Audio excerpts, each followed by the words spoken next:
ce que je dois faire. Je ne peux vivre sans toi. Je ne peux vivre sans toi.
Parce que nous savons que tu es là, tu te glorifieras encore ce matin. Tu ne nous abandonneras pas. Au nom puissant de Jésus-Christ, que quelqu'un me donne un amen. Essaie de prendre ta Bible dans Osée chapitre 2. Pendant que tu es en train de le prendre, fais l'effort de te tenir debout. Amen. Osée chapitre 2, c'est une référence. On n'a pas trop l'habitude de lire le livre de Osée. Osée chapitre 2. À partir du verset 14, on va lire du verset 14 jusqu'au verset 15. Est-ce qu'on peut se tenir debout pendant qu'on prend? On va le lire ensemble. On va le lire ensemble. Osée chapitre 2.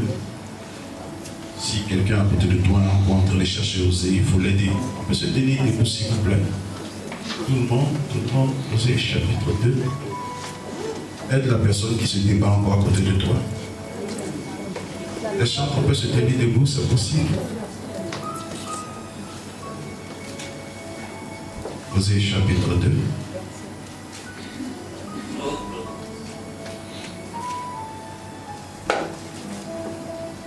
Osée chapitre 2.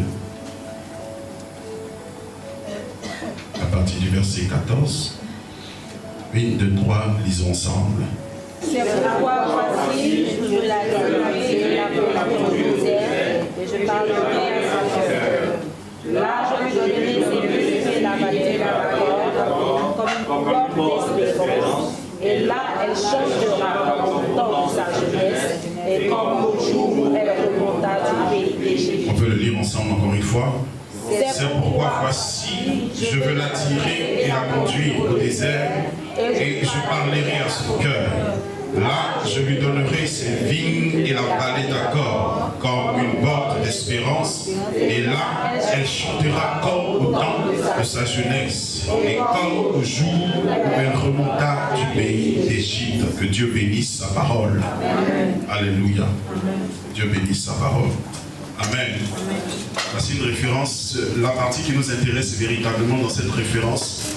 À cause du temps aujourd'hui, je vais accélérer. C'est bon. Dieu te bénisse. C'est très bon aujourd'hui. Merci. La partie qui nous intéresse véritablement de manière particulière ce que nous avons lu en Osée chapitre 2, verset 14. On peut canaliser les Bibles, s'il vous plaît.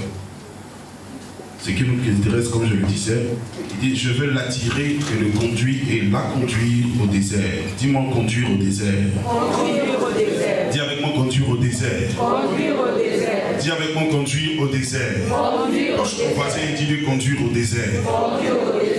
Alléluia. Et je parlerai à son cœur. Et je parlerai à son cœur. Dis avec moi, je parlerai à son cœur. Je parlerai à son cœur. Dis avec moi encore, je parlerai à son cœur. Je parlerai à son cœur. Aujourd'hui, je veux envoyer une parole pour quelqu'un. Amen. Amen. Je prie que le Seigneur ouvre ton cœur pour l'entendre. Alléluia. Alléluia. Voici une très belle référence que nous venons de lire. Dieu parle au peuple d'Israël en lui disant, je veux conduire ce peuple au désert pour parler à son cœur. Alléluia. Amen. Le thème que je vais traiter ce matin, ce sont les bénédictions du désert. Dis avec moi les bénédictions du désert. C'est un peu une contradiction de parler de bénédictions quand on parle du désert. Parce que le désert, la plupart du temps, est le symbole de difficulté. Amen. Quand on dit qu'une personne traverse le désert, c'est souvent nous faisons allusion à une situation tellement difficile. Alléluia. Quand on dit je suis dans un véritable désert, amen, ça veut dire que je suis dans un temps de difficulté. Amen. La bonne nouvelle que j'ai pour nous ce matin, c'est de nous faire comprendre qu'il y a des bénédictions qui sont cachées que dans les déserts de nos vies. Amen. Dis à ton voisin, il y a une bénédiction dans ton désert. Dis à ton voisin, il y a une bénédiction dans ton désert. Il y a une bénédiction dans ton désert. Ou pour nous faire comprendre encore que dans chaque désert de nos vies, dans chaque désert, les déserts sont comme des écoles. Il y a plusieurs écoles, il y a plusieurs expériences que nous avons dans les déserts de nos vies. Alléluia. Ce que nous ne comprenons pas souvent en tant qu'enfants de Dieu, nous ne comprenons pas le processus de la formation, de l'éducation que le Seigneur veut nous donner dans différents déserts de nos vies. Alléluia. C'est dans le désert que Moïse a fait son école de prophète. La différence entre un homme comme Élisée et Élie, la Bible dit que Élisée a appris auprès de Élie le prophète. Amen. La différence entre des personnes comme Timothée et Paul, la Bible nous enseigne que Timothée est allé à l'école de Paul. Alléluia. Mais Moïse n'a pas eu l'expérience prophétique d'un individu quelconque. Alléluia. C'est dans le désert que le Seigneur s'est établi lui-même comme le coach de Moïse, pour lui enseigner cet rudiment de la marche avec le Seigneur. Alléluia. Le désert devait être le lieu où Moïse devait manifester tout le potentiel et la grâce que Dieu a posé dans sa vie. Alléluia. Donc Dieu permet que Moïse va d'abord dans le désert pendant 40 ans. Alléluia. Lorsque Moïse a quitté l'Égypte pour aller dans le désert, il avait 40 ans. D'accord? Et il prend encore 40 autres années dans le désert, comme si le Seigneur voulait encore lui apprendre certaines choses. Dans la maison de Pharaon, il a été allé dans une école où il a appris certainement beaucoup de choses, parce qu'il devait revenir encore dans ce lieu-là et rencontrer Pharaon. Alléluia. Si Moïse n'était pas passé d'abord dans la maison de Pharaon, il allait être difficile pour lui d'avoir accès à Pharaon même. Il connaissait tous les protocoles pour rencontrer Pharaon. Vous savez, parce qu'il avait déjà vécu dans la maison de Pharaon. C'est comme si aujourd'hui une personne veut rencontrer le président de la République. Même si tu as beaucoup d'argent, ce n'est pas une affaire simple. Vous êtes d'accord avec moi, n'est-ce pas? Qui veut rencontrer le président? Hein? J'ai vu des mains levées. Qui veut rencontrer le président? Il y a certaines vérités que tu veux lui dire, n'est-ce pas? Puis il y a certaines choses que tu attends. Amen. Peut-être que tu te dis qu'en rencontrant le président, il y a une porte qui peut s'ouvrir quelque part. Si aujourd'hui on te dit que le président veut te rencontrer, mon frère, même si tu vas courir, tu vas aller. Alléluia. Donc il est important de comprendre que le passage de Moïse en Égypte était capital. Donc lorsque Moïse arrive en Égypte pour la deuxième fois, il savait par qui il fallait passer, qui il fallait toucher, qui il fallait voir pour aller rapidement rencontrer Pharaon. Parce que ce n'est pas simple, on ne peut pas se lever un matin comme ça et aller directement rencontrer Pharaon. C'est carrément Pharaon.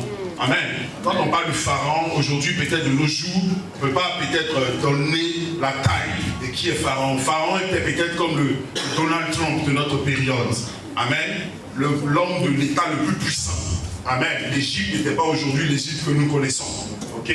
L'Égypte était une grande puissance. Et Moïse devait aller rencontrer Pharaon. Il fallait connaître le protocole du royaume. D'accord? Et alors Dieu aussi permet à Moïse de passer dans une autre étape qui était celle du désert. Parce que pendant plus de 40 années, comme si chaque année que Moïse a fait dans le désert était une année qui symbolisait les 40 ans qu'il allait encore aider, où il allait conduire le peuple à traverser cette partie du désert-là. Amen.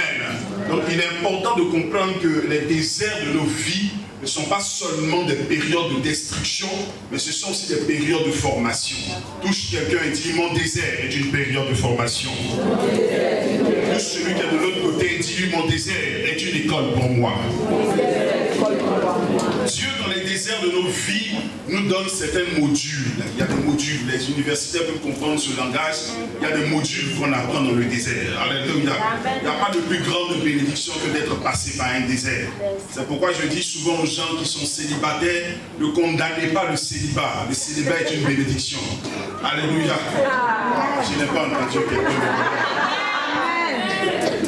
Si tu n'as pas connu la beauté du célibat, tu ne connaîtras pas la beauté du mariage.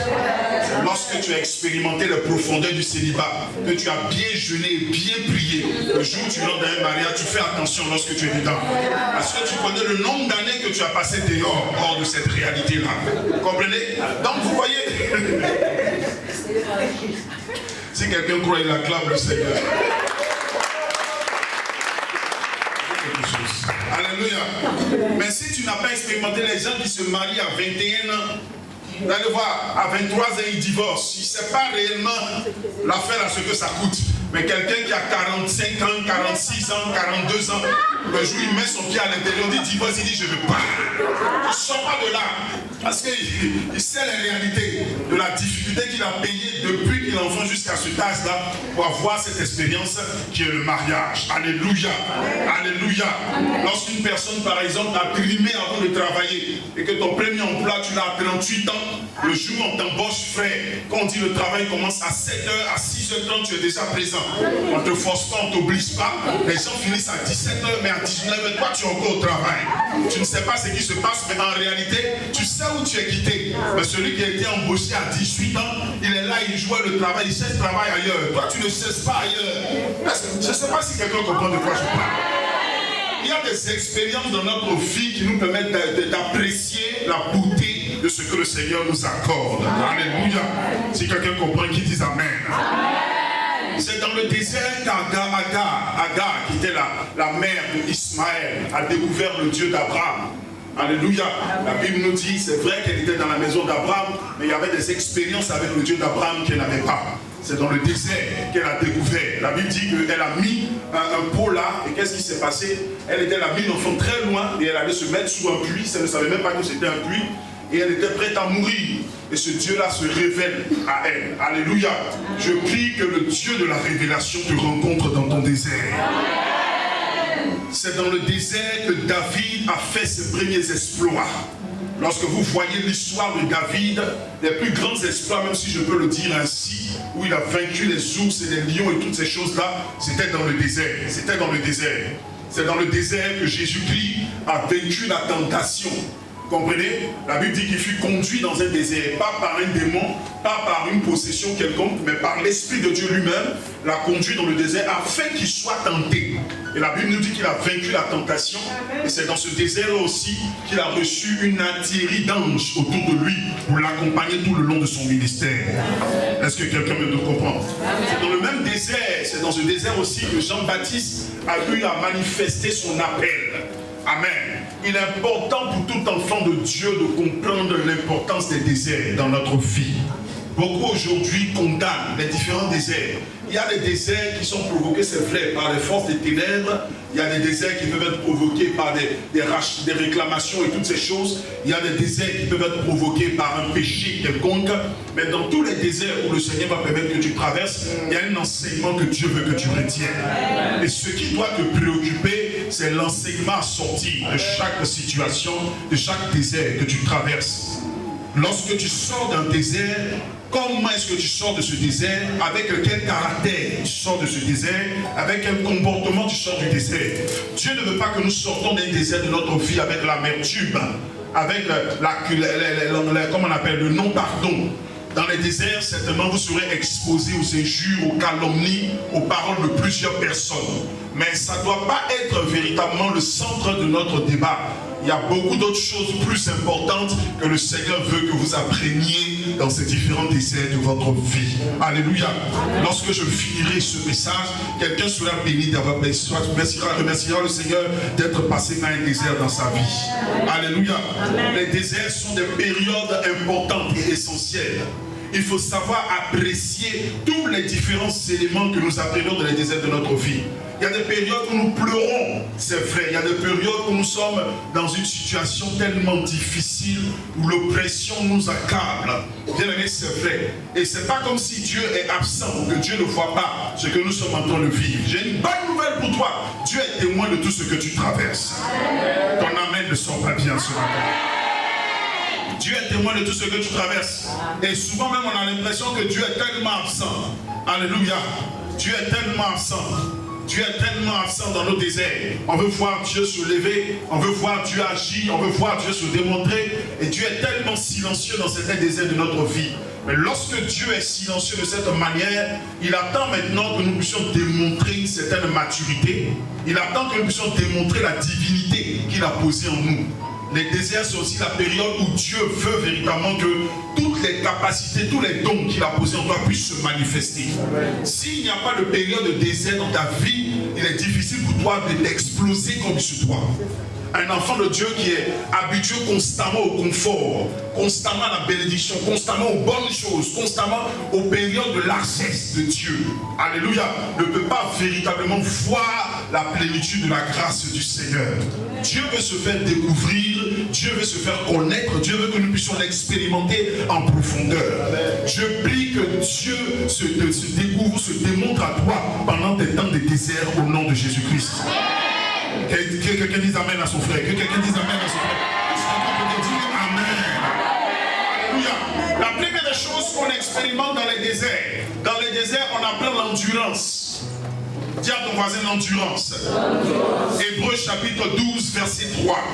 La Bible dit, considérez en effet celui qui a supporté contre sa personne une telle opposition de la part des pécheurs, afin que vous ne vous lassiez point l'âme découragée. Ne vous lassiez point. Un homme qui est passé dans les déserts de la vie apprend l'endurance. Est-ce que vous comprenez? Touche ton voisin et dis l'endurance. Il y a des personnes, il suffit d'un petit problème. Amen. D'un propriétaire ou d'une facture impayée ou de quoi encore, d'une petite situation, d'un mot de tête ou d'un petit problème de mal de vente, automatiquement nous sommes troublés. Amen. Mais celui qui a expérimenté ces choses-là dans une certaine période de sa vie, vous allez voir que l'endurance sera différente. Un enfant de Dieu qui n'a pas vécu les périodes de désert dans sa vie, il y a forcément une différence avec celui qui a vécu les déserts.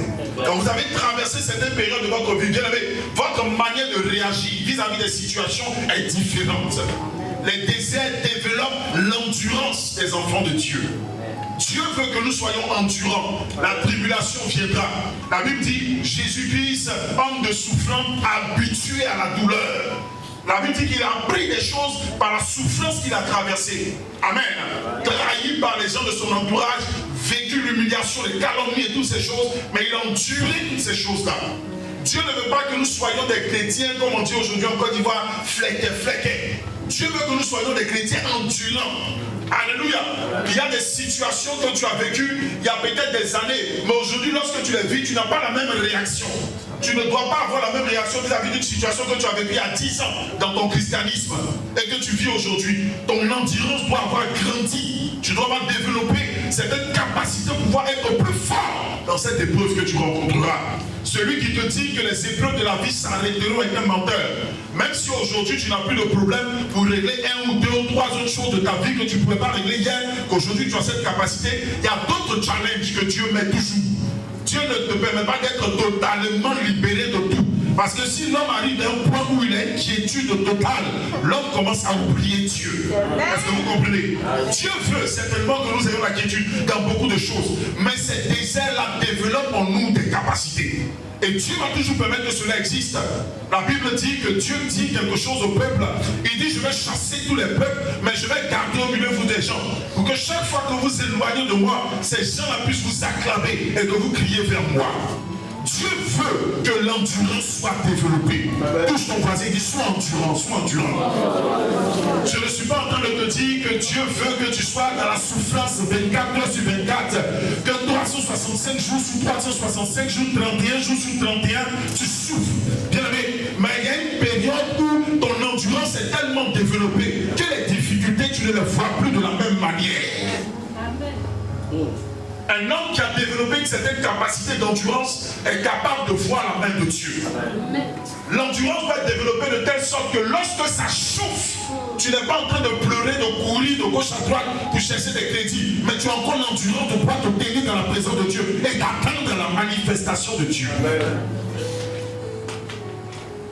Est-ce que quelqu'un me comprend ça?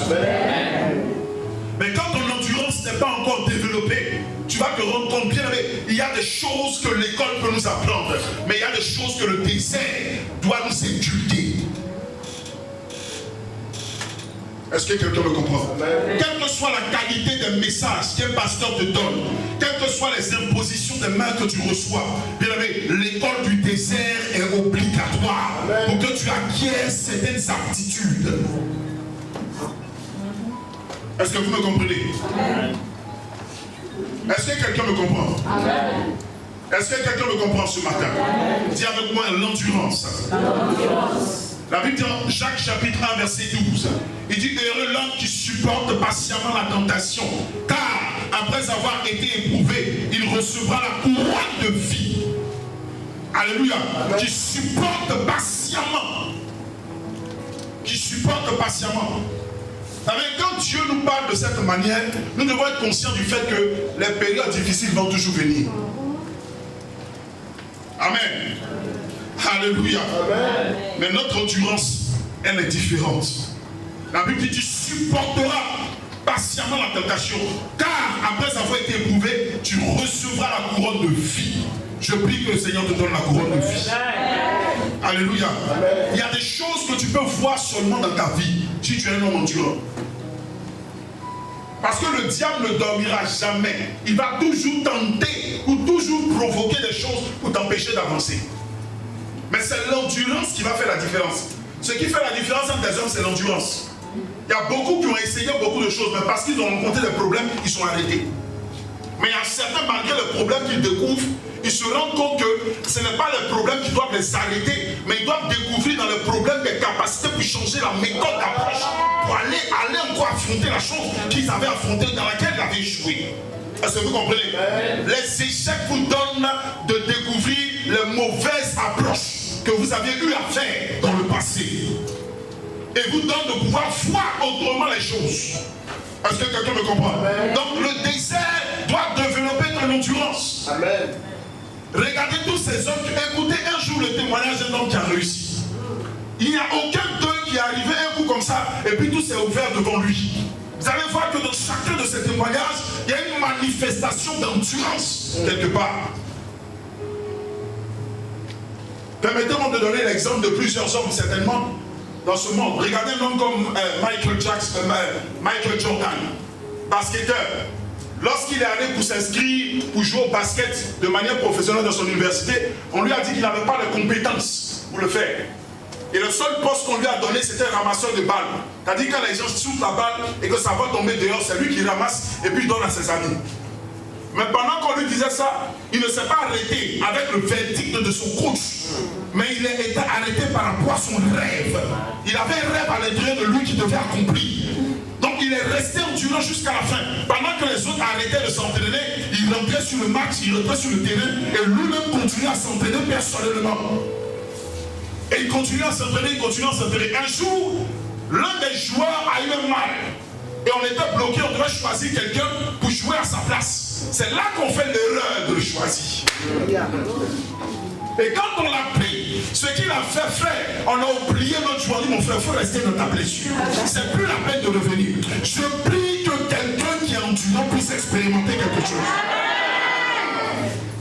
Un homme comme Bill Gates. Bill Gates n'a pas fini ses études. En réalité, même à l'université, on a dit qu'il n'était pas capable, n'était pas qualifié. Il allait s'enfermer dans le garage de ses parents. Et c'est dans le garage de ses parents qu'il a développé tout ce qu'aujourd'hui nous expérimentons. Même si le monde te refuse des accès, bien aimé, ton endurance peut créer un chemin. Amen. La main de quelqu'un n'est pas sortie. La main de quelqu'un n'est pas sortie. L'endurance peut créer un chemin. Je donne un exemple d'un contemporain, un homme aujourd'hui, un homme de Dieu, du nom de Duncan Williams au Ghana. Il allait s'inscrire dans l'école de Benson Idahosa, dans le temps nigérien, le père de la foi au Nigeria. Et quand il allait dans cette école, parce qu'il n'avait pas assez de diplôme, on ne l'a pas accepté dans le camp. On dit non, tu ne peux pas faire. On l'a chassé. Il est rentré chez lui à la maison, il s'enfermait dans sa maison avec sa Bible, en train de prier et jeûner. Lisant sa Bible, prier jusqu'à la prière. Et c'est là que le Seigneur lui a donné l'enseignement nécessaire qu'il n'avait même pas été capable de recevoir dans l'école de Benson Idahosa. Et le jour où il consacrait son église, où il commençait à exploser, il a invité Benson Idahosa et dit viens voir. Et le père arrivé et dit non, toi tu es un homme. Et au jour d'aujourd'hui, il émerge. Bien mais Dieu cherche des hommes endurants. Le monde peut s'opposer à toi. Les hommes peuvent s'opposer à toi. Le système peut s'opposer à toi. Beaucoup de choses peuvent s'opposer à toi. Mais ton endurance peut faire la différence. N'arrête jamais parce que les hommes veulent que tu arrêtes. N'arrête jamais parce que la vie veut que tu arrêtes. N'arrête jamais parce que le système veut que tu arrêtes. N'arrête jamais parce que le gouvernement veut que tu arrêtes. N'arrête jamais parce que tes parents forcément veulent arrêter le rêve que tu as posé en toi. Pierre, il y a des moments de ta vie où il faut endurer et presser jusqu'à rentrer à l'intérieur. Il y a des portes de la vie qui ne s'ouvrent que par l'endurance. Et ces portes qui s'ouvrent par l'endurance sont les portes souvent qui sont les plus grandes. Une porte qui s'ouvre facilement ne te donne pas de grande renommée. Je veux que quelqu'un m'entende, s'il vous plaît. Alléluia. Il y a des portes qui s'ouvrent dans l'endurance. Tous quelqu'un dit il faut endurant. La deuxième chose, ou encore la deuxième école que nous apprenions dans le désert, c'est l'école de l'obéissance. Dis avec moi obéissance. Hébreux chapitre 5, verset 8. La Bible dit, il a appris, bien qu'il fût fils, l'obéissance par les choses qu'il a souffertes. Bien aimé, il y a des choses dans lesquelles il y a des déserts où Dieu va plier ton cœur. Où Dieu va te positionner à te mettre dans un état où tu es obligé d'obéir. Il y a des obéissances. L'homme de sa nature, l'homme de son essence, la Bible nous dit que le cœur de l'homme est méchant. Le cœur de l'homme est rebelle. Et Dieu dans les déserts te discipline. Il y a une vie de prière que tu n'avais pas lorsque tu étais dans l'abondance. Et les déserts vont te discipliner. Les déserts vont t'apprendre à lire la Bible. Il y a des gens, quand tout va bien, ils ne savent même pas ouvrir, ils ne savent même pas ce qui se passe à l'intérieur. Mais quand ça chauffe bien, le pasteur n'est pas obligé de danser. Tu cherches. Seigneur, dis-moi quelque chose. C'est pourquoi la Bible dit que Dieu les a conduits dans le désert pour parler à leur cœur. Dieu va t'enseigner l'obéissance dans tes déserts. Il y a des périodes où toi-même tu cours, pardon, le dimanche passé, on a parlé, on dit, vous courez avec vos chevaux. Il y a beaucoup de choses qu'on essaie par nous-mêmes pour accomplir des choses par nous-mêmes. Mais Dieu va te mettre certains obstacles comme des déserts dans ta vie. Tu es obligé de retourner vers Dieu, Seigneur. Je suis fatigué, il faut me montrer comment on fait. Et tant que tu n'es pas encore arrivé à cette étape-là, tu ne peux pas passer à l'étape supérieure. Le désert va t'enseigner l'obéissance. Je prie que Dieu t'enseigne l'obéissance au nom de Jésus-Christ. Le désert va t'enseigner la repentance. La troisième école, tu vas apprendre la véritable repentance. La repentance, ce n'est pas seulement l'action de dire dans sa bouche, Seigneur, pardonne-moi. Il dit, mon peuple, si mon peuple, celui qui a invoqué mon nom, s'humilie, cherche ma face, se détourne de sa mauvaise voie, alors moi, l'Éternel, je l'exaucerai de ses cieux. Mais ce qui nous intéresse, c'est la période où on s'humilie, où souvent on cherche la face de Dieu. Oui, c'est bon, mais le comportement, là où le comportement change, c'est là qu'il y a un problème. Amen. Le mot repentance, en réalité, vient de métanoïa, qui parle de changement d'idée, qui parle le changement de comportement. Il y a une véritable repentance lorsque le comportement change. Et seul le désert peut te pousser véritablement au changement de comportement, au changement d'approche. Mais lorsque le désert n'est pas là, bien aimé, tu laisses ça dans ta bouche seulement. Seigneur, pardonne-moi. Écoutez-moi, ça va être très facile. Enfin, Seigneur, pardonne-moi, on retourne au péché. Seigneur, pardonne-moi. Seigneur, pardonne-moi. Seigneur, pardonne-moi. Seigneur, pardonne-moi. Seigneur, pardonne-moi. Ça va être comme une danse. Tu pêches, Seigneur, pardonne-moi. Seigneur, pardonne-moi. Dieu regarde le changement de ton comportement. C'est là qu'il t'exauce des cieux. C'est pourquoi beaucoup de prières ne sont pas exaucées, parce qu'elles ne viennent pas d'une repentance véritable. Des repentances superficielles. Mais la véritable repentance, bien aimé, où tu apprends toi-même à dire Seigneur, je vais arrêter.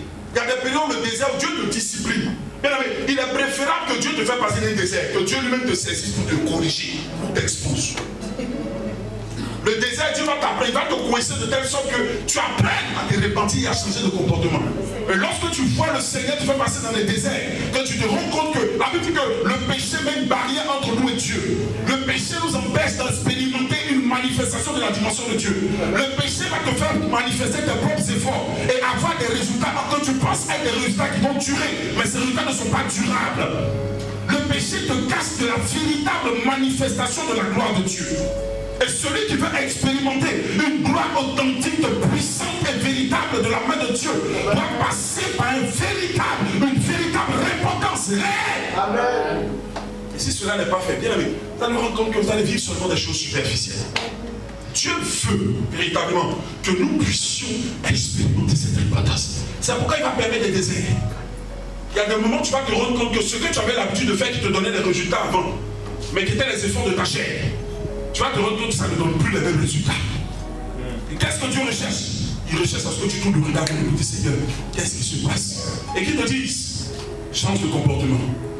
Lorsque tu changeras de comportement, alors tu passeras à la prochaine étape. Amen. Il y a quelqu'un qui comprend de quoi je parle ce matin.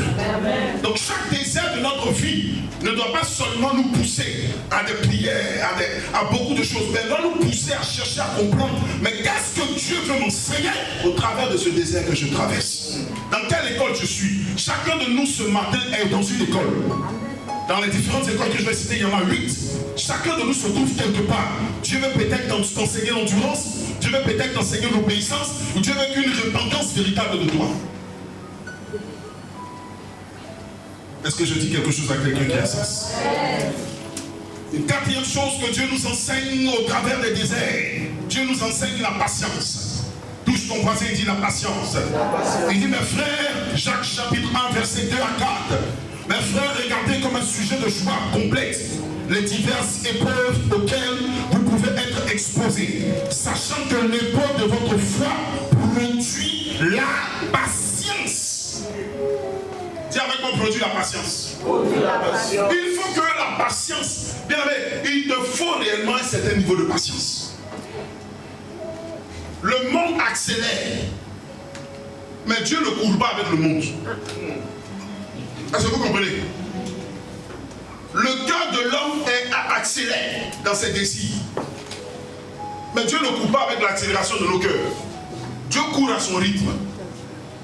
Et nos désirs et nos envies ne pourront jamais changer le rythme des pas de Dieu. Ce n'est pas notre précipitation qui peut pousser Dieu à aller plus vite. Est-ce que je dis quelque chose à quelqu'un qui a un sens? Alléluia. Dieu va forcément t'enseigner la patience. Alléluia. Cinquième chose, cinquième école par laquelle nous passons dans nos déserts. Les déserts nous apprennent la maturité. Dis avec moi maturité. Dis à ton voisin maturité. La véritable maturité, on l'apprend au désert. Alléluia. Dis à ton voisin dans le désert. Un chrétien mature, c'est un chrétien qui a été éprouvé. C'est pas un chrétien qui a beaucoup lu la Bible. Lire la Bible et expérimenter la Bible, c'est deux choses différentes. Distinctes. Écoutez le pasteur et vivre ce que le pasteur dit, c'est deux choses différentes. On peut passer 50 ans ici en train d'enseigner des choses qu'on va trouver des choses fortes, des choses puissantes qui vont bouleverser la mentalité des gens. Mais tant que nous ne changeons pas de comportement pour nous adapter à cela, on ne verra pas la différence dans notre vie. Est-ce que quelqu'un me comprend ce matin? Si quelqu'un me comprend, qu'il me donne un amen. Alléluia. Je lis toujours Jean chapitre 1, à partir du verset 4, vous allez lire, il dit, mais il faut que la patience accomplisse parfaitement son œuvre, afin que vous soyez parfaits et accomplis. Diablement parfait et accompli. Mature. Un chrétien mature, c'est un chrétien, mon frère. Il est passé dans des choses où il est arrivé là. Il ne joue plus avec sa vie. Il y a des choses dans lesquelles tu passes. Dieu t'a payé. Souvent quand on dit payer la dîme, les gens ne comprennent pas. Hein. Frère, nous, on a appris ça dans les déserts. Il y a des moments où tu ne payes pas, Dieu s'en fout. Dieu ne parle pas. Mais à un moment où tu ne payes pas, quand tu ne payes pas, tu te rends compte que tout se mélange autour de toi.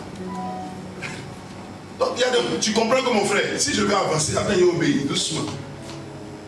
On dira que peut-être cette personne est mature parce qu'elle obéit aux instructions de Dieu. Mais il y a des déserts qui nous enseignent ces vertus-là. Le désert, il y a des bénédictions dans le désert. Tiens, ton voisin, il y a des bénédictions. Il y a des bénédictions. Et pour être mature spirituellement, tu vas te faire passer dans des déserts.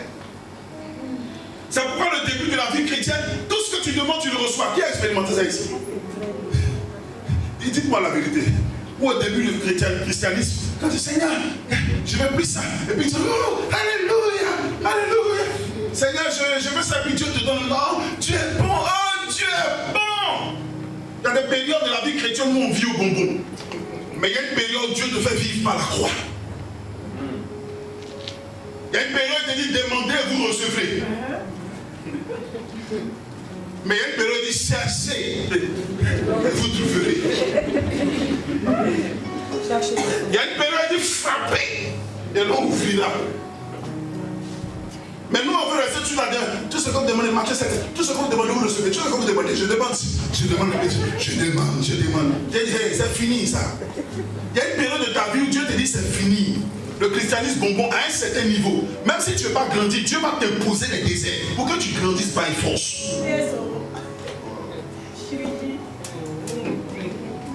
Dis à quelqu'un by force. Tout ce que quelqu'un dit by force.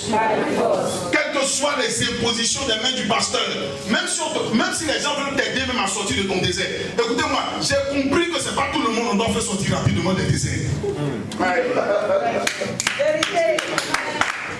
C'est pas toutes les prières qu'il faut faire pour les gens.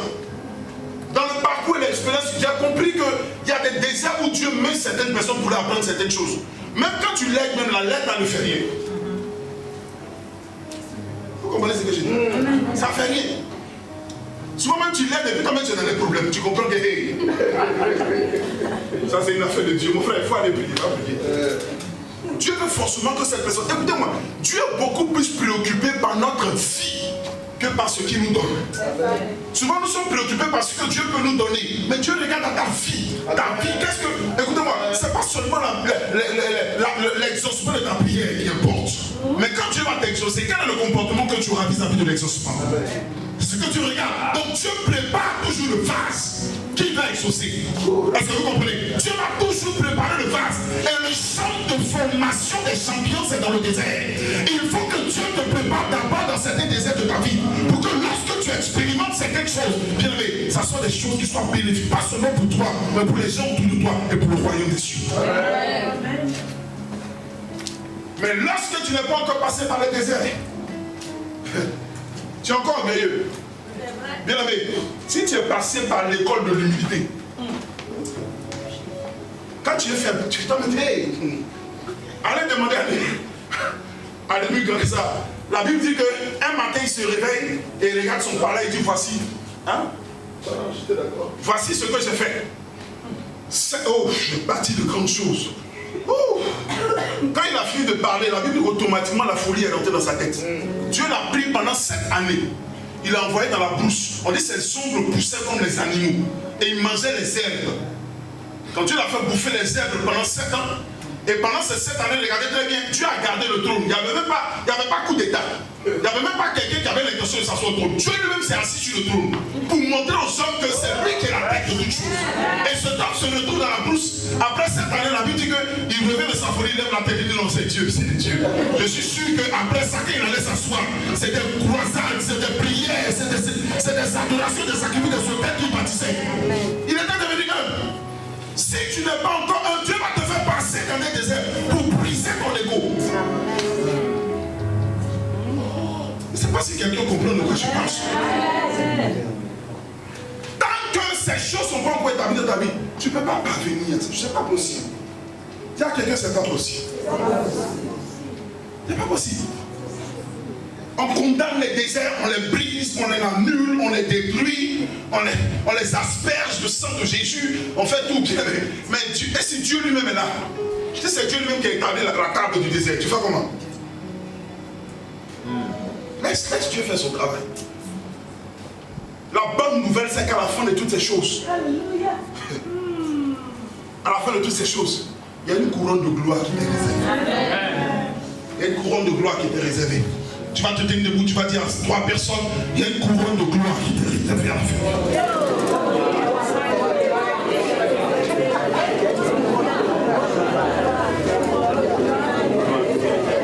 Est-ce qu'on peut pousser des cris de joie et acclamer au Seigneur? L'une des écoles encore du désert, le désert t'apprend la sagesse. Amen. Wisdom. La sagesse. Quand tu es passé dans l'école du désert, frère, tu deviens sage. Il y a des choses que tu ne fais plus de la même manière. Ta manière de rire change. Tu ris avec stratégie avec les gens. Ta manière de faire les accolades est stratégique. Ta manière de donner est stratégique. Parce que tu es passé par le désert, Dieu t'a appris la sagesse. Dans le désert, tu vas connaître les arnaqueurs dans l'église. Mayo Gogro Boussada. Tu vas connaître des choses que l'homme est capable de faire. Tu vas découvrir le cœur de l'homme. Mais la bonne chose, c'est que lorsque le désert est divin, tu ne sors pas de là avec une animosité pour l'homme, mais tu sors avec amour, mais avec sagesse. La Bible dit Jésus, il connaissait toutes les personnes qui étaient autour de lui. Il n'était pas ignorant. Il savait que Judas était là. Il savait ça. Mais il opérait. Vous savez ce qu'il faisait? Tout l'argent là, c'est de l'argent qu'il cherche tout. Il a pris tout l'argent qu'il gagne dans ses croisades. Toutes les dîmes on lui donne. Toutes les offrandes. Les gens qui le bénissent. Il prend et puis il a mis ça dans la main de Judas. Il dit Judas, il faut prendre. Pardon, il faut laisser 30 pièces là. Pas beaucoup. Prends ce que tu veux dedans, j'ai. Et quand vous lisez bien la Bible, vous allez voir que Judas avait l'habitude de prendre un peu à l'intérieur. C'est pourquoi le jour où la femme est venue briser le vague d'avant à ses pieds, il dit hey, mais pourquoi on doit vendre ça et puis envoyer le blé? Il sait que si on envoyait l'argent, il pouvait prendre des petits sur le côté. Vous comprenez? Mais Dieu, Jésus lui a donné toute l'opportunité de la repentance. Vous dites laisse l'argent, voilà l'argent bien. Si tu as besoin, il faut prendre 30 pièces pour vendre des noms. J'ai fait des études pour savoir 30 pièces, ça fait combien? Quand j'ai découvert, ça m'a fait mal. Ils m'ont dit Jésus, à cause de 30 pièces. Dis à ton voisin 30 pièces.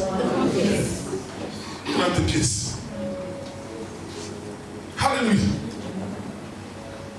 Les déserts vont t'apprendre la sagesse. Dis à ton voisin, les déserts vont t'apprendre la sagesse. Il y a une partie de ta vie chrétienne où tu agis comme ça. Quand au moins il y a un Grégoire qui a lavé ton visage, il y a un Jérémie qui a lavé ton visage, il y a un Zawi qui a lavé ton visage. Quand tu quittes de ces 3 niveaux-là, quand il y a un Paul qui arrive, tu dis hey Paul, fais attention. Allons voir le pasteur. On va récupérer des choses normalement. Parce que ça là, je sais ce que c'est. Est-ce que quelqu'un me comprend? Il y a des gens qui comprennent de quoi je parle. Amen. Tu sais maintenant comment tu marches, hey, frère, allons devant le Seigneur. Non. On va goûter, et puis on ne goûte rien ici. Grégoire a goûté, Jérémie a goûté, Paul a goûté. Zawi encore, tu ne goûtes pas. Allons voir le pasteur. Mais quand tu n'as pas encore appris ça, on lave ton visage, je t'ai vu en songe, j'étais avec un cheval, mais je t'ai vu. Ils vont te voir tous les jours. À moins que la fille ne te voit, tu dis, tu m'as vu, non? On voit mon physiquement maintenant. Allons voir le pasteur, il va voir si. Comment on va voir cette affaire? Viens avec moi la sagesse. On ne l'apprend que dans les déserts. Alléluia. Tu peux lire autant de livres de sagesse. C'est bien, c'est une bonne chose. Mais le désert va t'inculquer la sagesse. C'est pas ce que seulement tu dis, mais ta vie même, tu marches avec prudence et sagesse. Est-ce que je dis quelque chose qui a un sens? Est-ce que je dis quelque chose qui a un sens? Une autre école, le désert, c'est la dépendance en Dieu. Le désert va t'apprendre à dépendre de Dieu. Dieu souvent te conduit dans des déserts où tu apprends à dépendre de lui. Lorsque je m'apprêtais à démissionner, j'ai mis toutes les stratégies humaines pour planifier ma démission. C'est-à-dire, même si je démissionnais, j'étais très à l'aise, sans problème. C'était sans connaître Dieu. J'ai positionné des choses, on a mis nos pieds, on dit non, ça, il n'y a rien. Donc quand je parlais à ma femme, ma femme était inquiète, elle dit non, il n'y a rien, il n'y a rien. En fait, mon assurance n'était pas bâtie sur Dieu. Puisque je pense que j'avais déjà établi. Elle dit, il n'y a rien, on peut faire, il n'y a pas de problème. C'est là que le vent du désert souffle. Et souvent tu t'assois comme ça, tu dis, mais attends. Donc même pour manger, on doit jeûner. Pour payer ton loyer, tu dois prier. Payer facture, tu dois prier. Surtout, tu dois. Tu commences à augmenter tes heures. Hier, je disais aux gens 5 heures de prière, tout le monde était. Oh, 5 heures. Frère, à des déserts, 5 heures, ça devient un jeu pour toi. Tu as prié 10 heures sans t'en rendre compte. Ah, je n'entends pas la main de quelqu'un. 10 heures, 12 heures, et puis tu ne sens même pas. Vous ne connaissez pas encore la profondeur du désert. Il y a des déserts qui vont te pousser à des jeûnes qu'on t'a pas imposé. Tu n'attends plus l'église pour jeûner. Tu n'attends plus les 3 premiers jours du mois. Le pasteur dit 3 mois, toi tu fais 10.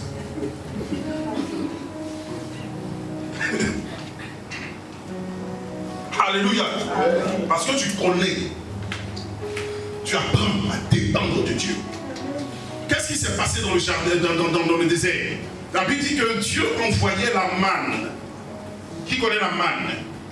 Et le secret de la manne, c'était quoi? La manne descendait à des périodes précises. Est-ce que vous comprenez?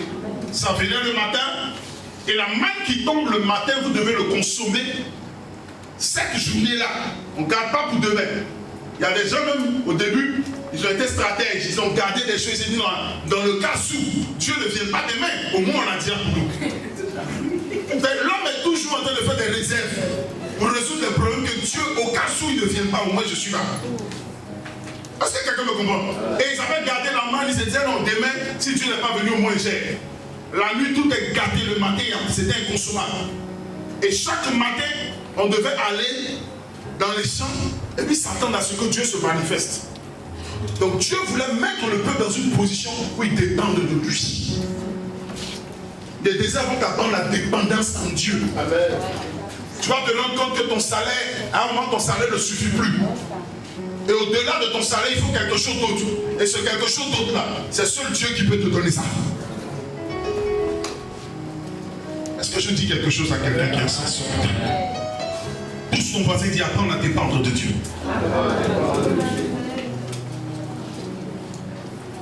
Une autre école, une autre chose qu'on découvre dans les déserts, c'est dans les déserts qu'on a les victoires. C'est dans les déserts qu'on a les victoires. C'est dans les déserts que David a eu ses victoires. Je prie que Dieu te donne des victoires dans le désert. Que Dieu te donne des victoires. Il y a des victoires qui restent enregistrées dans ton cœur à jamais. Et qui deviennent les témoignages les plus poignants de ta destinée. C'est pourquoi je dis souvent, un orateur, la qualité de tes messages dépend de la qualité de tes déserts. Ça ne dépend pas de la qualité de ton école biblique, ni des livres que tu as lus, de la qualité de certains déserts que tu as traversés. Il y a des choses que Dieu t'a fait vivre. Il y a des choses où tu as vu Dieu et des choses où tu as lu de Dieu. Elles sont différentes. Et dans les déserts, Dieu t'apprend véritablement à avoir certaines victoires. Amen. Il y a des victoires que j'ai eues dans les déserts de ma vie qui sont aujourd'hui des marques, des sceaux. Et dans chaque période de ta vie, tu te rappelles de ces victoires dans le désert. C'est ce qui s'est passé avec David. Il se rappelait de ses victoires. Lorsqu'il s'est retrouvé face à Goliath, il dit, j'ai une victoire avec les ours, j'ai une victoire avec les lions. Il y a des déserts de ta vie où Dieu va te donner des victoires. Et ces victoires vont t'aider à aller plus loin. Te rappeler de ces victoires-là va te propulser encore à aller de l'avant. Je prie que Dieu te donne des victoires dans ces déserts que tu traverses. Il y a des moments où tu vas te rendre compte que dans des périodes de sécheresse, dans des périodes de manque, tu vois la provision de Dieu venir.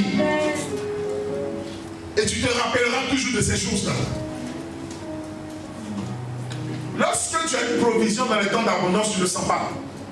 Mais quand tu es dans la sécheresse, mon fils, et puis Dieu apparaît, ton propriétaire vient, et puis de tous les loyers que tu lui dois, il faut laisser tomber. Frère, il y a des danses que tu n'as pas encore fait, que tu ne peux pas même faire à l'église. Mais tu es seul. Et puis tu commences à faire de ces mouvements. Demande que quelqu'un vienne vers toi pour te dire, ah j'ai pas un petit mon frère. Il te dit, moi avant là, j'avais vu ça. Et puis tu as fait ça.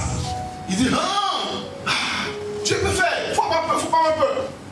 Il est dans l'assurance. Vous ne pouvez conseiller. Vous ne pouvez que donner des conseils sur des choses que vous avez vécues. C'est pourquoi la Bible dit qu'on ne peut donner ce qu'on a reçu du ciel. Souvent, pour être un bon guérisseur, il faut avoir été blessé.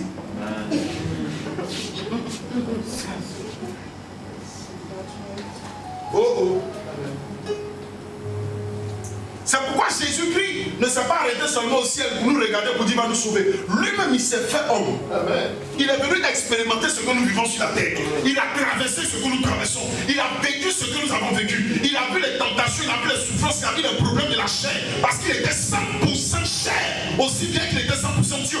Il a traversé ces choses-là dans notre terre où nous sommes. Alors lui, il est bien placé pour intercéder en notre faveur. Amen. Il est bien placé. Si Dieu te dit, je vais t'élever, hey, Gobra Moussada Kazada, commence à bénir le Seigneur pour les déserts que tu vas traverser. Ça, c'est un message qui est difficile à entendre. Mais la qualité de ton désert donne du goût à ta bénédiction. Aïe, aïe, aïe, la main de quelqu'un ne se passe ce matin. Je ferai de toi un homme grand. Je vais t'élever. Tu voyageras dans les nations. Tu seras un canal puissant de bénédiction. Tu prêcheras l'évangile. Quand tu viens de tomber, prépare-toi à marcher pour aller dans le désert. Parce qu'il faut vivre le contraire de la prophétie pour voir la qualité de l'exaucement de la prophétie. Il faut que Dieu te fasse passer dans ce désert-là d'abord. Quand tu finis ça là, quand tu sors de là, on dit, ouais, voilà un champion. Des véritables champions, ce n'est pas sur le terrain du combat qu'ils sont découverts. On les découvre dans le champ du désert. C'est dans le désert. C'est pas lorsque David était face à Goliath qu'il est devenu un champion. Écoutez-moi bien. C'est pas vrai. David était un champion dans le désert. Et c'est dans le championnat du désert qu'il a eu les secrets pour affronter son Goliath. Il y a des combats aujourd'hui dans lesquels tu es. Si le désert ne s'est pas bien manifesté, senti le goût du désert, la beauté du désert, compris la profondeur du désert, tous les rouages, tu ne pourras jamais vaincre le Goliath de ta vie. Moïse connaissait tous les carrefours du désert. Il savait qu'il y avait des cailloux qu'on ne soulevait pas dans le désert, parce que c'était les cailloux propices où les serpents se cachaient. Il savait qu'il y avait des tournants qu'on devait prendre. Il avait vécu 40 ans de marcher dans le désert. Il savait exactement où il fallait aller. Tu seras un bon conducteur si tu es déjà passé là où tu veux que les gens passent. Mais si tu n'es pas passé là-bas, tu vas les orienter comment? Il paraît que, on dit que, j'ai lu qu'on dit, dans ce qu'on lit et puis ce qu'on vit, c'est pas la même chose. Les souffrances que Paul a vécues, c'est pas la même chose que tu vis. Il peut te donner des idées, mais il ne va pas vivre ce que tu vis. Am I making sense? Dis à ton voisin, les déserts. Il y a une beauté dans le désert. Quand tu sors de là, tu es transformé à jamais. Tu es une nouvelle créature. Tu es une personne endurante. Tu es une personne patiente. Les vertus de l'esprit s'inculquent dans ta manière de faire, dans ta manière d'agir. Tu es transformé, humble. Une personne te dit, mais comment il fait, puis il est humble comme ça? Frère, il est quitté là-bas. Il est quitté au fou. Quand tu quittes au fou, frère, tu ne cherches pas à te gonfler. Parce que le feu a déjà tout brûlé. Ta fierté disparaît. Souvent quand je regarde des enfants de Dieu, je comprends, non, on n'a pas encore traversé la chose. Il y en a aussi, tu pries pour eux dans ton cœur. Pendant que tu entends, tu sais que c'est Dieu. Dieu te dit, c'est moi qui suis en train de le faire. Tu dis, oh, du courage. Tu es fidèle, ça va aller. La personne qu'il soit, il est fâché contre toi. Hein? Pourquoi? Même pas aidé, il pourrait au moins faire quelque chose. Hein? Il ne comprend même pas, même on du courage. Il sait que du courage, ça veut dire. On fait quoi du courage? Il y a du courage, on mange. Mais quand Josué devait aller dans son désert, Dieu lui a pas donné bénédiction. Hein? Il n'a pas donné de bois à Josué comme à Moïse. Il n'a pas donné un secret de transformation de serpent. Il dit à Josué du courage. Vous n'avez pas lu ça? Sois fortifié, prends courage. Et puis il faut partir. Josué dit, il arrive devant, il faut l'exercer là. Seigneur, c'est courage, j'ai pris pour partir là. Frère, c'est du courage dont tu as besoin dans le désert. Quand tu sors de là, alors tu deviens un grand. Amen. Les gens vont te respecter. Quand de l'autre côté de la rive, il te va venir. Quand Élisée a eu le manteau, il partait chercher le manteau de lui. Tout le monde se jouait les prophètes sur lui. Chacun donnait sa parole de connaissance. Dieu me dit que ton maître sera enlevé. Dieu me dit que ton maître sera enlevé. Il dit, je sais. Élisée, ton maître sera enlevé. Il dit, je sais. Élisée, ton maître sera enlevé. Il dit, je sais. Quand il est revenu de là, la Bible dit que quand il est rentré, tout le monde s'est prosterné devant lui. Il y a des choses, c'est lorsque tu reviendras de là-bas que les gens vont respecter l'onction que tu as. On ne te respectera pas parce que tu veux qu'on te respecte. On va te respecter lorsque tu es sorti, tu disais, on t'a vu, on dit, ouais, ça c'est un homme avec une histoire. Regardez tous, allez, fouillez le témoignage de tous ceux qui existent sur la terre, qui sont allés loin. Vous allez voir, il y a une page de désert. Que ce soit en Christ ou hors de Christ, c'est un principe universel. Tous sont passés par le désert. Est-ce que quelqu'un peut se dire? Amen.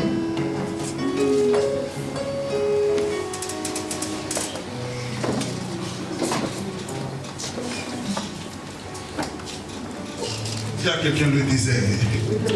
Je te dis le désert. Regarde son visage, dit le désert. Il y a des déserts dans le foyer. Il y a des déserts dans le travail. Il y a des déserts dans les activités. Il y a des déserts dans les finances. Il y a des déserts dans beaucoup d'aspects de ta vie. Tout ce que attrape, ça veut dire le désert. Et dis-lui maintenant du courage. Mais ce qui te donne de la joie, lorsqu'un désert est divin, tu sens en toi une capacité de Dieu qui te donne de regarder. Il dit regardez comme un sujet de joie les différentes épreuves que vous regardez comme si tu n'as pas, tu ne sens pas le mandat de Dieu, tu ne sens pas la main de Dieu qui te donne de foi à cette situation où tu es difficultés. Alors recule-toi et dis mais est-ce que ce n'est pas une oppression quelque part? Mais si ça vient de Dieu, tu le traverses avec joie. Il y a des périodes que j'ai traversées avec mon épouse dans certaines situations. Et quand on s'attend plus, on est content, on va témoigner de ça. On va témoigner, tu vas voir. Oh, chérie, c'est bon. On va manger. Et puis elle prend le riz sans sucre. On a fait un grille. Viens, amène-moi à bouche. Tiens, là. On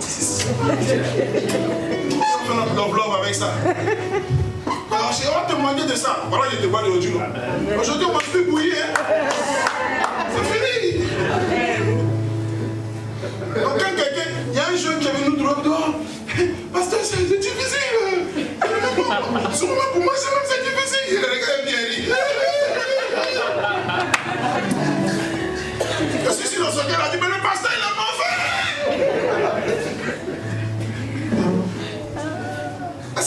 Il y a des périodes où ma femme était enceinte. Il me dit, pasteur, depuis le matin, ma femme est enceinte, elle n'a pas mangé. Il dit, ma femme, elle fait 3 jours enceinte, elle n'a pas mangé. Jusqu'à ce qu'elle vomisse le liquide amniotique. Il m'a dit, ouais. Mais après les 3 jours, voilà ce que tu as fait. Amen. Du courage. Il dit, non, le pasteur, il n'est pas sérieux, ce pasteur. Il n'est pas sérieux. Ça, c'est pas un pasteur bien. Au lieu de soutenir les gens, il s'attendait à ce que je le mette. Putain, là, il y a des hommes qui n'ont pas chocotoko. Écoutez-moi, on met la méthode de l'aigle. Lorsqu'il monte dans une certaine hauteur, il ne cherche pas à battre de l'aigle. Il sait. Dans les déserts, on suit le mouvement de l'esprit. On suit Dieu. Et puis on écoute ce que Dieu nous apprend. Amen. La seule manière pour sortir rapidement des déserts divins, c'est de suivre Dieu, de se laisser apprendre dans Dieu. Ne force pas, ne te bats pas, ne cherche pas les solutions. Et tu vas chercher solution à te créer des problèmes. Il y a un autre qui vient et dit, c'est bon, on n'a rien à manger, il dit, tu as fini, non? Tout le lieu où tu es passé là, on t'a donné l'argent. Il dit, non, il y a des gens qui me donnent 500 000 francs. Il dit, il faut aller encore, tu as prié pour eux, comme tu es pasteur. Il ne peut plus aller prier pour eux. Son nom est gâté partout. Et tu as fini de gâter ton nom. Maintenant, viens t'asseoir, il faut suivre Dieu. La méthode de Dieu, là, il faut te mettre dans sa présence, il faut prier. Tu sais faire une petite activité. Oui, mais il y a longtemps, il dit, mon frère, il faut aller chercher. La Bible dit que Paul, qui avait les dernières révélations d'une onction, Paul, vous connaissez Paul? La Bible dit qu'à un moment, Paul s'est retrouvé en train de fabriquer les tentes. Il y a des périodes de désert, mon frère, il faut chercher à faire quelque chose. C'est pas parce que ton onction est finie, c'est pas parce que Dieu ne t'a plus appelé, mais c'est une manière de pouvoir suivre le mouvement de l'esprit. Il y a des périodes du désert où ma femme commençait à vendre les chaussures. Et puis je suis en haut et puis je prie. Moi je suis l'intercesseur sur les montagnes, Josué est dans la vallée. Et puis je suis là-bas. Je prie. Quand un client passe, s'il n'a pas payé, on ne mange pas le soir. Vous connaissez la vie. S'il n'a pas payé, on ne mange pas. Donc je prie bien. Quand il paye, il comme ça automatiquement, il appelle à ses femmes. Va manger. Et puis il se contente. Alléluia. Gloire à Dieu. Quelqu'un qui avait travaillé aux Nations Unies, hein? Il y avait combien de millions par mois, hein? C'est bien. J'ai pris pour que ma femme ait 2000 qu'on mange. Aujourd'hui, on n'est plus là-bas. Hein? Et c'était un désert. Aujourd'hui, je peux parler, je peux vous encourager, je peux vous fortifier. C'est le désert qui vous qualifie. Un homme qui n'est pas passé au désert ne peut pas avoir le revêtement comme Jésus. C'est quand il a vaincu la tentation. La Bible dit que les anges de l'Éternel sont venus auprès de lui. Venus le servir. Tu veux l'onction? Tu veux la grâce? Tu veux aller loin? Tu veux voir Dieu? Laisse-te te transporter. Aujourd'hui, vous voyez, ma femme elle brille comme ça. Oh, le pasteur dépense beaucoup d'argent pour habiller sa femme. Il y a des 31 décembre où elle partage des robes brodes 500. Je vous dis, 500 francs. Et quand elle vient comme ça, elle manage ça, elle repasse. Si je pleure dans mon cœur, puis je me cache. Je sais pas pourquoi tu me fais ça. Je vous parle de la vie. Elle repasse, elle enseigne. Un jour, j'avais tellement mal, et dit, c'est que tu m'as fait ça. Puisqu'elle a brûlé la vie. On a fait le funérail. On doit sortir à bien brûler. Bon, je dis, frère, il faut te mettre bien. Elle a payé le prix. Elle va respirer. Brode 500. Donc le jour où Dieu te dit de pouvoir brode 500, il ne faut pas pleurer, c'est la période. Porte bien tes brodes de 250, 300. Va faire couper dans le market, tu t'abaisses, tu prends. Tu as fini. Tu gères, c'est une période, ce n'est pas la finalité.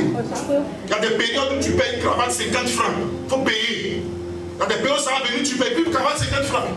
Il y a des périodes où tu vas aller payer le costume 2500, tu portes frère. Le papa de ma période, j'avais un seul costume. Mon fameux costume. Un jour, un mariage, je dois modérer le mariage. Au moment où je vais rendre gloire pour descendre du taxi pro, tout le bas était gâté. Aujourd'hui, quand je regarde, je dis, hey, j'ai habité. Moi aussi. Mais avant, je veux le costumer. Cravate blanche, cravate noire, cravate violet. J'avais un petit point où je prends une boule de cravate comme ça à 1000 francs. Boule de cravate, boule. Vous ne connaissez pas encore les choses. Boule. Beaucoup comme ça. 1000 francs. Puis tu gères. Tu dois le dire bien repassé. Qui sait que tu... Écoute-moi, les gens ne doivent pas savoir que tu traverses le désert. Que ton visage ne reflète pas le désert. Que ton habillement ne reflète pas le désert. Ce que tu as, tu vas être bien dans ta tête. En sachant que tu es en train de traverser quelque chose pour aller quelque part. On marche comme un Riviera à Riviera 2. De la Riviera, comme la Riviera 2. On habitait à côté de Maman Vard. Et on marchait jusqu'à Sacré-Cœur 3. Pour ceux qui connaissent. Et quand on arrive, on rentre dans le tournant, on passait par le comment on appelle, par l'aéroport. Il y avait une piste de l'aéroport, on traverse la piste. Les fidèles nous rencontrent. Non, c'est parce que ma femme enseigne, il faut qu'on fasse un peu le footing. Pour s'inspirer. Quand on arrive dans le couloir avec Sacré-Cœur 3 en bas, on se bloque, puis on est sur le chaussure. On s'assoit un instant, on arrête de transpirer. Et puis après on vient à l'église. Il y a des gens, je te viens, il n'est pas l'argent, il n'est pas habillé. Il faut rester. Tu n'as pas encore traversé le désert. Quand on finit ça, on finit de suivre la suite, on n'a pas la l'église. Oh, ils sont bons, ils sont bien habillés. Là, c'est youkou. 300, 200. Puis tu es là maintenant. Toujours les deux cheveux. Tu es pasteur ou tu es obligé toujours d'être un costard. Tu es devant. Personne ne sait la qualité du costard ou les costards qui t'est fait. Aujourd'hui, on peut aller se déplacer pour aller payer costume comme on veut. C'était pas comme ça. On ne commence pas la vie d'en haut. Adèle est grand. Il a chuté.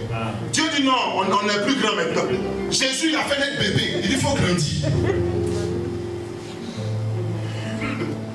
Est-ce que je dis quelque chose à quelqu'un dans ce sens? Quelqu'un tire l'édifice ce matin? Amen. C'était pas facile. Et souvent tu as dit, tu dis non, si c'est ministère, c'est comme ça, frère. Hey, ministère. Et souvent je vais à mon père spirit. Le vieux, c'est chaud. Il n'y a rien. On n'est pas, on a marché, même venir à la maison. Tu viens en repentance, mais dans la repentance, il y a un petit sentiment de Dieu. Fais quelque chose quand même. Soutiens-moi. C'est chaud. C'est compliqué. Tu finis de dire, oh, Jacob, du courage. Ma femme, quand elle me voit aller le voir, elle dit que non, au moins quand mon mari va redescendre, au moins il aurait une bonne nouvelle là, je vais gagner. On redescend, il n'y a rien. Il dit, chérie, c'est chaud, on n'y est pas. On reprend la même touche, on fait faillant maintenant. Il verra. On retourne. Stratégiquement, on attend d'abord, il faut être très patient dans ce genre de période. Tous les fidèles sont partis, tu es sûr que chacun a déjà dépassé le trajet. Là, maintenant, tu commences doucement. On fait une stratégie, tranquillement. Et c'est comme ça qu'on a traversé ces choses. Et aujourd'hui, on peut dire que Jésus est fidèle. Amen. On est digne de le dire. On peut dire que Dieu est grand. On peut dire que Dieu est capable. Amen. On peut regarder une personne et puis le dire. Quand tu regardes notre visage, tu ne peux pas dire que le désert est passé par là. Pourtant, c'est là, c'est passé. Dieu va forcément te faire passer par ça. On ne peut pas fuir ça. C'est un chemin obligatoire, mais qui va te donner des vertus. Aujourd'hui, même quand ma poche est vide, il n'y a pas de... C'est quoi la même famille? Non, on ne connaît plus ça. Je suis assis, mais je dis j'attends de l'argent là. Un même mes collègues, quand je dis j'attends de l'argent, elle pense que non. Il y a un argent qui est en cours. C'est ça que Dieu arrive. Je suis serré. Serré, ben tu vas. Chérie, c'est pas quoi, ça arrive. Et pourquoi mon téléphone m'a sonné? On va envoyer quelqu'un à Orange Money pour faire les traits là. Je suis habitué, parce que j'ai vu Dieu nous donner à manger pendant un mois. Une enveloppe qu'on mettait en bas de notre porte tous les jours. On n'a jamais découvert qu'il le faisait. J'ai vu Dieu. J'ai vu Dieu faire apparaître l'argent de mes poches. J'ai vu Dieu. Le Dieu que nous prêchons, ce n'est pas un Dieu qu'on a lu. C'est un Dieu qu'on a expérimenté. C'est pourquoi si on vous dit ces choses, croyez. Amen. Et dans tout ce que vous vivez, soyez sereins et attendez-vous à Dieu. Ce Dieu qui est au ciel, il n'abandonne pas ses enfants. Amen. Il n'abandonne pas ses enfants. Inculquez-le à vos enfants. Nos enfants, même s'il y a l'argent de ma poche, tu dois il faut aller prier pour que Dieu me donne l'argent pour payer ton cadeau. Ce qu'il y a de ma poche, ce n'est pas pour ton cadeau. Il faut aller prier. Eux-mêmes, ils prient. On attrape nos enfants de prier. Seigneur, donne l'argent, papa, il va payer un cadeau pour nous. Dans le nom de Jésus. On leur dit, c'est comme ça. Quand on paye, on dit, tiens, c'est Dieu qui a répondu. Oh papa, maman, Dieu m'exauce. Dieu m'exauce. Quand j'ai pris là, Dieu m'exauce. Apprenez ça à vos enfants, à bas âge. Même à 3 ans, 4 ans. Apprenez-le. Et vous allez voir que ce sont des gens qui vont marcher dans l'obéissance à Dieu. Est-ce que quelqu'un peut donner une acclamation à Jésus?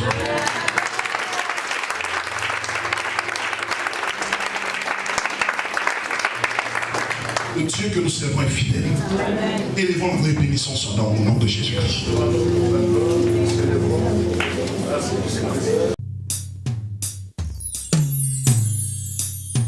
Dis-moi ce que je dois faire. Je ne peux vivre sans toi. Je ne peux vivre sans toi.